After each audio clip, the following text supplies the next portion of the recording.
Preston and Derek Dark spotlight the seasons of 4 Louisiana high school football stars in a powerful documentary. In this week's edition of Beyond the Jersey, News 10 sports anchor Jonathan Bulott speaks to the brothers about the film and their inspiration to educate the next generation on the harsh reality of college football recruitment. It is becoming like the Wild Wild West. People are becoming vultures. The world of college football is evolving before our very eyes in the era of the transfer portal and NIL. Though for the prospects still playing to get to the next level, the way they are being recruited is constantly changing as well. Former ULM Warhawks Preston and Derek Dark followed the recruitment process of 4 talented Louisiana high school football players in their documentary, Blue Chippers, The Next Man Up. One of the key inspirations is, I've been a high school teacher and coach for the past 10 years.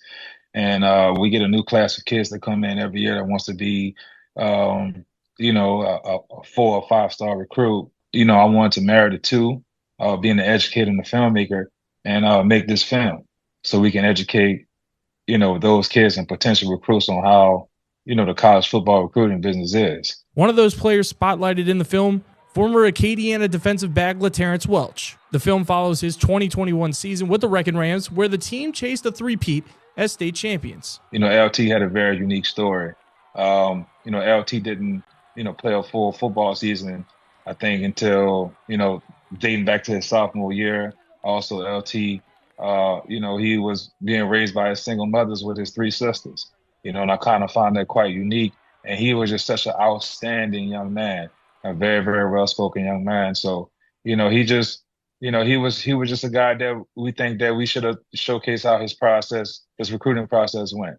For the Dark brothers, one of the most eye-opening parts of the filming process in Acadiana was seeing LT's raw athleticism firsthand in Acadiana's season opener against Carencro. In that first game, he looked really seasoned and polished. And, he looks like one of those ones that was definitely a playmaker. He made some plays in that game. He had a couple hard hits. He had a good return, So those things stick out on tape because he's doing it in facets of the game to where it's much needed. So those were the unique parts to see him as the actual 4-star athlete that he is. Now that the film is out and these athletes are nearing the end of their college football careers, the brothers are happy to have been a small part of their journey. It really means a lot to see their growth, as being, high school kids to, growing to be young men, and just seeing that transformation, especially with LT, as much as adversity he's been through, having, year-ending injuries in high school, and now to see him play, big-time college football, seeing him, get some spot time in LSU, and seeing him really making some plays at Arizona State, and now he is over at UNLV, and looking like he's going to be, CB1 over there, cornerback 1. So, it's just good just to see that transition and to see those guys really grow. You can watch the movie for free on Tubi. Reporting, Jonathan Bulott, KLFY, News 10 Sports.